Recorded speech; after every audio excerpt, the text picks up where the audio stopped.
창세기 19장 1절에서 11절. 저녁 때에 그 두 천사가 소돔에 이르니 마침 롯이 소돔 성문에 앉아 있다가 그들을 보고 일어나 영접하고 땅에 엎드려 절하며. 세 천사가 아브라함을 찾아왔었는데 두 천사가 소돔으로 오게 됐습니다. 한 천사는 알고 봤더니 그때나 지금이나 변함없는 하나님이셨습니다.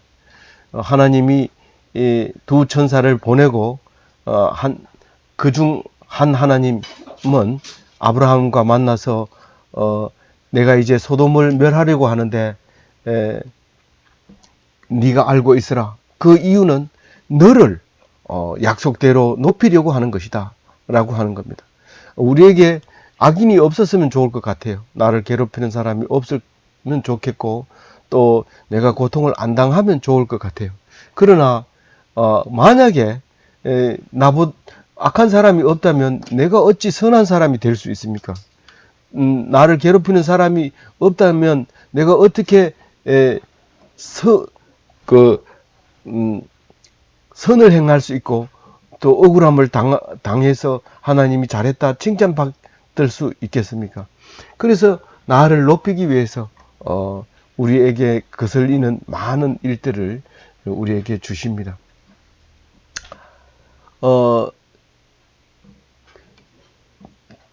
이 저녁 때라고 하면 어떤 저녁 때입니까? 그 앞에 일을 생각해 보자는 얘기죠. 제 말씀은 아브라함이 소돔이 멸망할 때 50명은 의인이 있을 줄 알았어요. 그런데 혹시 아브라함이 10명은 되겠지 이렇게 생각하고 10명의 의인을 위해서 10명만 있으면 멸망하지 않겠다고 했을 때 아브라함은 자신이 넘쳤다든가 아니면 의심을 했다든가 이런 거 없이 본인의 힘으로 최대한 낮춘 게 10명이었어요. 그래서 더는 사람의 양심으로 더 낮추지를 못한 거예요. 그래서 10명이 안 돼서 소돔이 멸망하는데 아브라함이 10명까지 의인이 10명만 있으면 멸망하지 않겠다는 약속을 받고 자기 할 일을 하러 가고 하나님은 하늘나라로 가시고 두 천사는 이제 소돔에 이르렀다. 그런 말을 하고 있습니다. 이 소돔성에 앉아 있다가 롯이 이 두 천사를 보게 되는데 아브라함이 세 천사를 볼 때는 언제였어요? 저녁 때였어요? 낮에 뜨거운 햇볕에 있습니다. 근데 저녁 때와 낮과는 어떻게 다를까요? 낮에는 아무것도 못합니다. 뜨거운 햇볕에. 그래서 정신이 몽롱해지고 제일 하기 좋은 일은 낮잠 자는 거. 두 번째로는 개를 잡아서 뜨거울 때 삼복 더위를 식히는 거. 몸보신 해야지 그 더위를 이길 수 있어요. 그런데 아브라함을 찾아왔을 때는 소를 잡아서 지나가는 그 나그네를 대접을 했습니다. 그리고 그게 하나님이었다는 것을 알게 되죠. 근데 그때 그 하나님이라고 감격해서 좋아하고 이렇게 하지 못한 이유는 하나님을 보면 죽게 되기 때문에 하나님인지 모르고 대접을 한 거죠. 그러면서 우리는 그 조카 롯에게 간 이 두 천사가 이제 만났을 때 영접하는 것은 롯이 아브라함처럼 땅에 엎드립니다. 엎드려야 돼요. 뻣뻣하게 고개를 쳐들어야 돼요. 엎드리면 이 사람들이 지나가지를 못해요. 누가 이렇게 가다가 자기한테 납작 엎드리면 그 사람을 무시하고 지나가지를 못합니다. 임금도 그 앞에 엎드리면 무슨 청할 것이 있느냐 이렇게 물어봅니다. 그래서 결코 어떤 사람을 붙잡기 위해서는 가지마 이러고 딱 잡으면 얼마나 힘이 센지 밀치고 지나갑니다. 그런데 엎드려서 하나님, 주인님 이렇게 하면 그 사람은 나의 도움이 필요한 사람인가 보다. 그렇게 생각하고 이제 떠나지 않죠. 어떤 사람은 결혼할 때 아주 불쌍히 여김을 당해서 내가 이 사람을 도와줘야 되겠다. 이런 마음을 주어서 결혼하게 되는 그런 일도 생기지만, 실상은 뭐 그렇게 계속 평생을 이렇게 엎드려서 지낼 수는 없잖아요. 그래서 당당하게 일어서기도 하고 하는데, 하나님의 역사는 그렇게 낮아졌을 때 임하신다는 사실을 오늘 말씀하고 계십니다. 22절을 읽어보면, 이르되 내 주여 돌이켜 종의 집으로 들어와 발을 씻고 주무시고 일찍 일어나 갈 길을 가소서. 그들이 이르되 아니라 우리가 거리에서 밤을 새우리라. 다시 말해서 거리에서 세울 수 있어요. 그때는 거리에서 자는 사람도 많았고, 지금도 그 길거리에서 자는 노숙자가 있지만, 그 집에 안 들어가도 살 수 있어요. 근데 햇빛이 내리 쬐는 더운 여름에는 낮에는 참 쉬다 가라 그러면 너무 기분 좋죠. 그런데 이제 발을 씻고 편안하게 주무시고 가실 길을 가라, 대접을 해드리겠다 그 말이죠. 그래 안 들어가도 되는데 3절에 롯이 간청을 합니다. 내가 그 말은 안 하겠지만 아브라함 삼촌한테서 전화 받았는데 당신들 지나간다 그래서 내가 여기서 기다리고 있었는데 꼭 우리 집에 좀 와서 주무시고 가세요. 그래서 간절하게 청을 합니다. 그래서 이제 들어갑니다. 들어가니까 롯이 이제 잘 때 됐는데 먹기는 뭘 먹어, 그냥 건강이 나쁘니까 그냥 주무세요, 이렇게 하지 않고 무교병을 구워서 그들에게 드립니다. 근데 이 무교병은요, 우리가 볼 때는 얼핏 보면은 떡을 구워준 것 같지만 아브라함도 똑같은 떡을 구워줍니다. 그런데 무교병은 인스턴트 식품이에요. 즉석 식품이에요. 거기다 이제 발효를 시키지 않기 때문에 금방 먹으면 맛있지만 조금만 놔두면 딱딱하게 굳어서 못 먹는 거예요. 이 무교병을 대접했다 그 말을 합니다. 어떤 의미에서 똑같은 떡을 줬는데 무교병이라고 하지 않고 고운 가루로 했다는 것은 거기에 이스트를 넣어서 부풀게 해서, 그래서 먹기 좋게 해서 드렸다는 의미로 들립니다. 그리고 긴 시간이 필요했다는 겁니다. 근데 저녁에 왔기 때문에 요리할 시간조차도 없습니다. 그래서 인스턴트 식품을 대접해 드린 거예요. 그거는 나그네도 가지고 있어요. 나그네는 늘 주머니에 들고 다니는 게 인스턴트 식품을 들고 다닙니다. 군대 가면은 그 라면, 이게 아주 필수품이죠. 왜냐하면 아무리 오래 놔둬도 변질이 안 되기 때문에, 요요기는 지난 거 먹어도 돼요. 그 정도로 오래되기 때문에, 쓰기 때문에 인스턴트 식품 이런 무교병, 이렇게 이제 말할 수 있는 거죠. 그래서 이 앞에 아브라함이 이 천사 대접하는 거는 사라도 동원되고 종도 동원되고 긴 시간 동안 고운 가루가 필요하고 또 세서하나 되는 말통의 양이 많은 양을 여러 사람이 한꺼번에 먹는 그런 잔치처럼 그렇게 음식을 준비하고 기름진 송아지를 잡고 요리를 하고 또 치즈도 내오고 우유도 내오고 고기하고 떡하고 나무 그늘 앞 밑에서 이렇게 먹은 것과 밖에서 자도 시원한데 안으로 억지로 들어오라 해서 인스턴트 식품을 먹이는 것과 좀 대조되는 이야기를 하고 있는 것 같아요. 이제 그런 그 말 속에도 의미를 가지고 있죠. 그걸 가지고 있는데 4절에 보면 이제 그걸 먹고 이제 눕기 전에 그들이 이제 자고, 그리고 아침에 일찍 일어나서 이제 나그네는 떠나는 게 보통이죠. 아침까지 먹을 거 아침 차려줍니까 하고 누워있는 나그네는 거의 없습니다. 잤으면 잘 잤습니다, 인사하고 가든지 아니면 주인이 일어나기 전에 일찍 일어나서 먼 길을 출발하는 게, 시원할 때 출발하는 게 나그네의 예절이죠. 근데 이제 이 4절에 보면 잠자기 전에 성사람들이 몰려옵니다. 근데 여기서 곧 이러면 설명을 두 가지를 하겠다는 뜻이에요. 이 사람을 설명하는 건 곧 이러면 두 가지의 뜻을 가진 사람들, 이런 뜻입니다. 그 소돔성에 사는 사람들은 그 모든 백성, 늙은 사람, 젊은 사람 막론하고 새로운 사람이 오면 떼거리로 모여옵니다. 싹 다 모여듭니다. 왜 그럴까요? 뒤에 물어보면 그 여자는 안 와요. 여기는 아직까지는 여자가 등장하려면 적어도 예수님 시대는 돼야 여자가 등장합니다. 그래서 모여 들어가지고 집을 사람이 너무 많으니까 자동으로 에워싸게 된 거죠. 뺑 둘러서서 이제 잠자리에 들기 전에 이제 사람들이 모여 들었어요. 그러면서 와가지고 뭐라고 하느냐면 이제 이 5절 얘기를 들어보면 왜 다 모여 드는지를 알 수 있어요. 모여들어서 롯을 부릅니다. 롯, 나와라.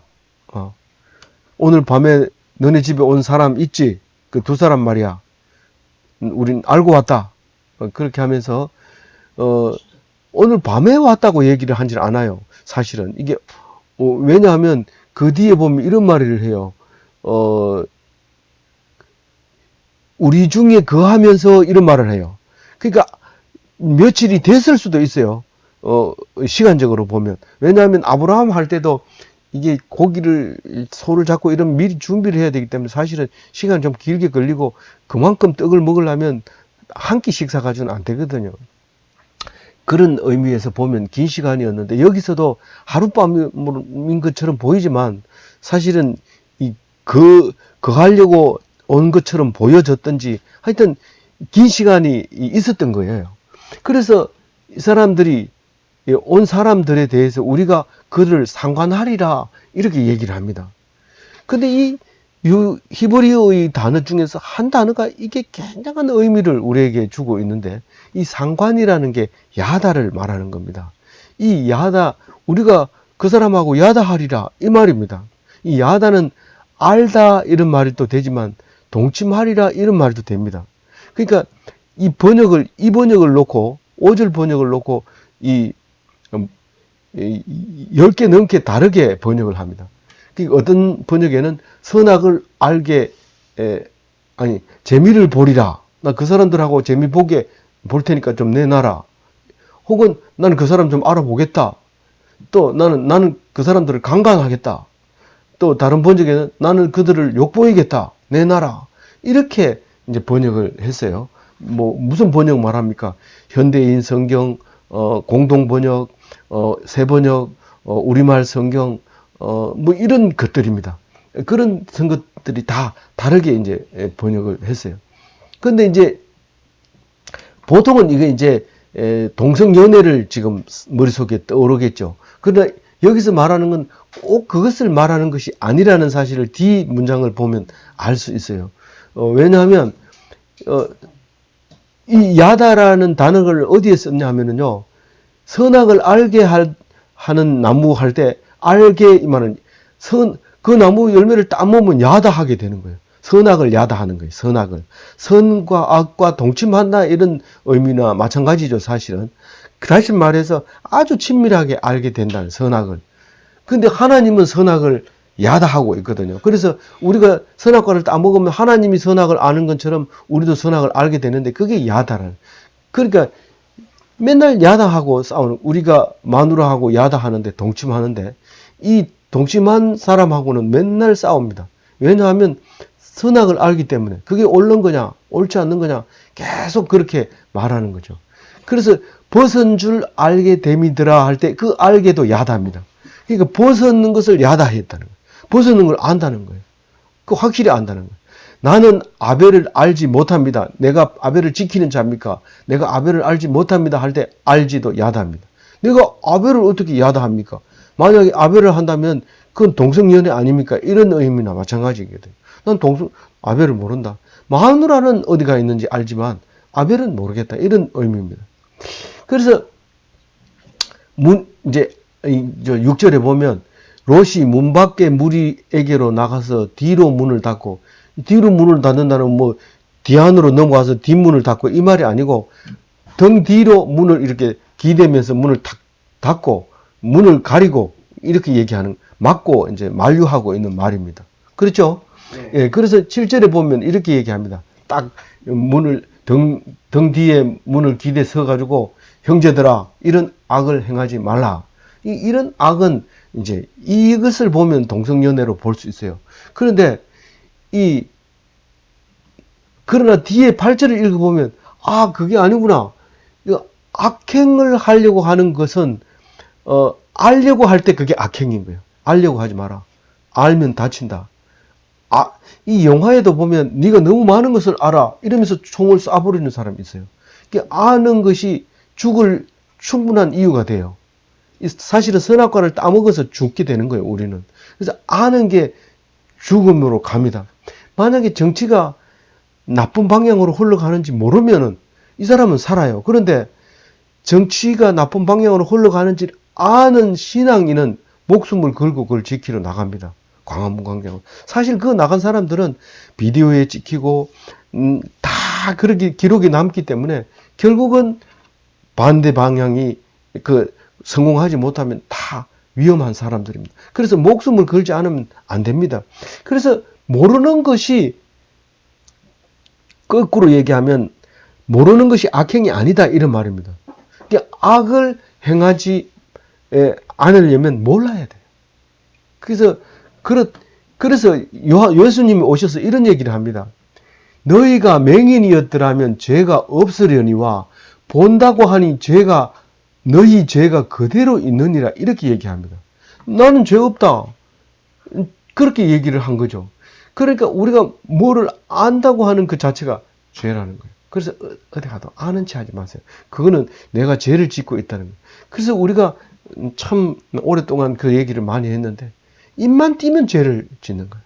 입만 띄면 안다고 하니까 죄를 짓는 거예요. 그래서 니 그것도 모르나 하고 쥐 박히고 바보처럼. 그래서 연구실에서 못한다고 욕먹는 게 제일 잘한 겁니다. 연구실에서 잘한다 그러면 사회에 나가면 쓸모가 없습니다. 왜냐하면 그 연구를 어디다 써먹어요.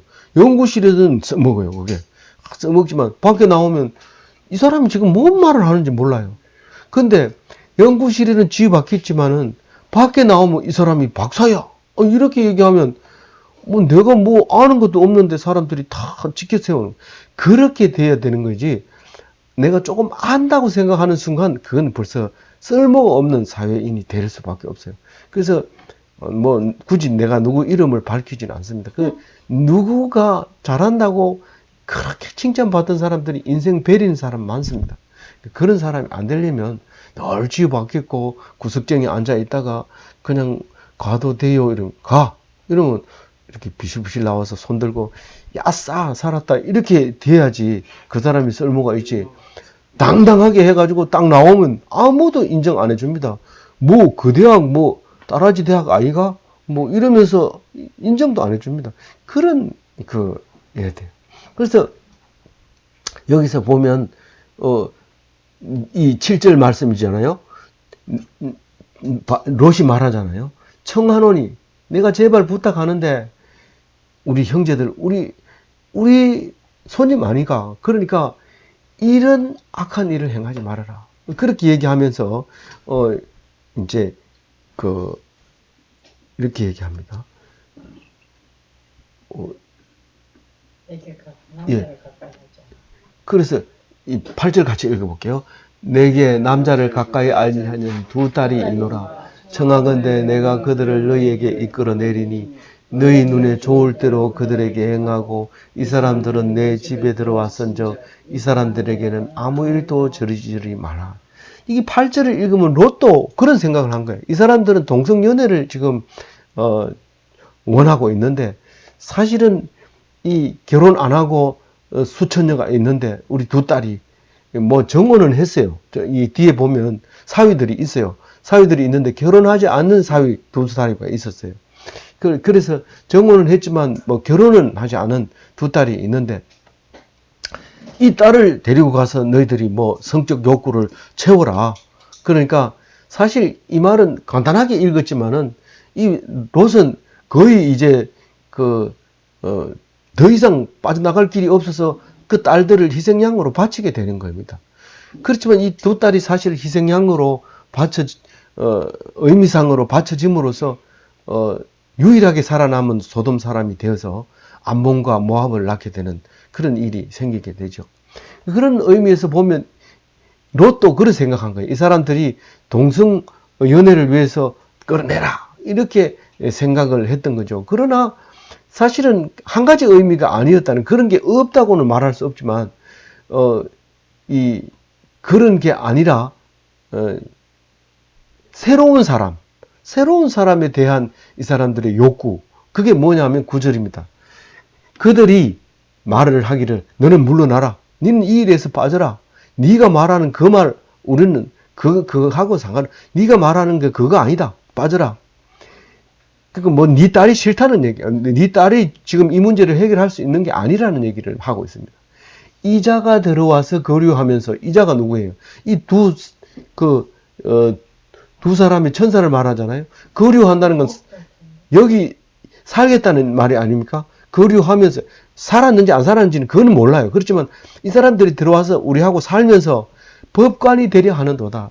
이 천사가 아주 눈만 딱 마주쳐도 벌써 이게 범인이 아니라는 걸, 범상치 않는 사람이라는 걸 알 수 있습니다.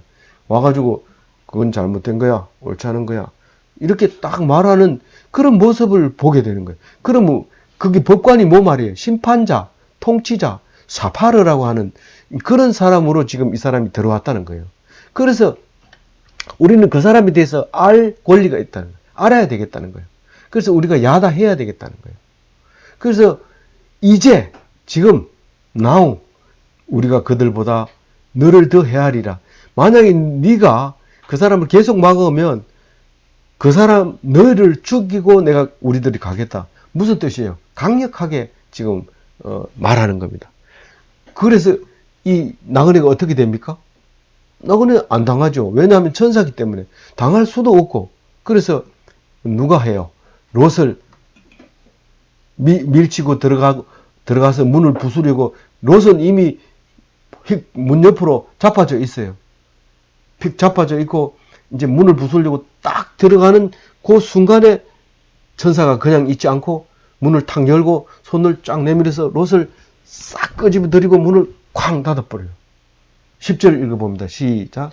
그 사람들이 손을 내밀어 롯을 집으로 끌어들이고 문을 닫고. 그랬어요. 그럼 이제 남은 건 뭐예요? 이제 문을 부수어야 되겠죠. 무리들이 이제 문을 부셔라. 그러니까 11절에 어떻게 해요? 문 밖에 무리를 대소를 막론하고 그 눈을 어둡게 하니 그들이 문을 찾느라고 헤매었더라. 이 비슷한 내용이 사사기에 나와요. 내가 너희를 상관하겠다. 그 누구냐 하면 베냐민 땅에서 레위인이 첩을 데리고 이제 잊어버렸던 첩을 찾아가지고 이제 오다가 베냐민 땅에서 저녁 때 늦게고만 그 들어가는 바람에 그 베냐민 사람들이 동성연애 하자고 그 레위인을 다른 뭐 첩이나 이런 여자는 상관없고 레위인을 끌어달라고 우리 상관하겠다고 그렇게 얘기를 해요. 그때 이제 그 집주인이 유숙하게 했던 그 집주인이 내 딸도 있고 이 사람이 데리고 온 첩도 있는데 내 드릴 테니까 상관을 하지 말아라. 이분은 제사장이다. 이 제사장이 그런 첩질을 하고 있었어요. 그래서 그 첩을 그만 레위인이 급하니까 자기 첩을 그냥 내주고 문 닫아버렸어요. 그러니까 조용해져 버렸어. 그래가지고 아침에 일어나 보니까 첩이 이제 자기는 갈 길을 가려고 문 열고 나오는데 첩이 문 앞에서 문을 열려니까 잘 안 열려. 보니까 죽어 있어요. 그래가지고 그걸 나귀에다 싣고 갑니다. 가가지고는 양 잡을 때 쓰는 칼을 가지고 12동가리를 내요. 그 첩을 내가지고 나귀에 실어서 12지파에다 보내요. 이 베냐민 땅 사람들이 사람을 이렇게 했다. 이렇게 하니까 12지파 사람들이 전부 일어나가지고 베냐민하고 전쟁이 붙어요. 그래서 베냐민 지파가 싹 죽고 몇백 명 안 남아요. 그래가지고 나중에는 그만 이 베냐민 지파가 여자들은 이제 절대로 주지 말자고 맹세를 해버렸기 때문에 세월이 지난 뒤에 베냐민 한 지파가 이제 없어지게 됐어요. 그러니까 막 울다가 기도했다가 나중에는 그 여자를 보쌈해가지고 오도록 그렇게 허락이 내리는 이야기가 사사기 끝에 나옵니다. 근데 이 사사기 끝에 나오는 이야기는 불상사가 일어나 버렸어요. 근데 이 오늘 창세기에 나오는 이 상관하려고 하다가 실패한 것은 실패했어요. 그래서 불상사가 일어나지 않아요. 이건 천사이기 때문에 그런 일이 생기는데 비슷하게 이야기를 이제 전개해 나가고 있죠. 아무쪼록 오늘 말씀 속에서 우리는 무엇을 생각할 수 있을까요? 오늘 제목이 뭐라고 했죠? 내가 그들을 상관하리라. 우리는 새 사람을 만나면 알고 싶어하고 두려워하고 싸우려고 하고 경계하고 그리고 특별한 경우지만 옛날이나 지금이나 특별한 경우지만 그 사람하고 자고 나면 그 경계선이 허물어집니다. 그러니까 알고 나면 그래서 그것을 야다하려고 할 때에 참 좋잖아요. 우리가 야다하려고 뇌물을 주고 야다하려고 관계를 맺으려고 자꾸 만나고 또 전화하고 또 만나서 이야기 나누고 그러잖아요. 그리고 한번 야다한 사람은 안 배신합니다. 돌아서지 않습니다. 그래서 자꾸 야다하려고 하는데 야다는 하나님하고만 해요. 하나님은 나를 알고 내가 하나님을 알고 그게 야다예요. 네가 내 안에 내가 네 안에 있는 게 그게 야다인데 우리는 오직 하나님과만 해야 되지 세상 어떤 사람하고 그렇게 하면 안 되는 거예요.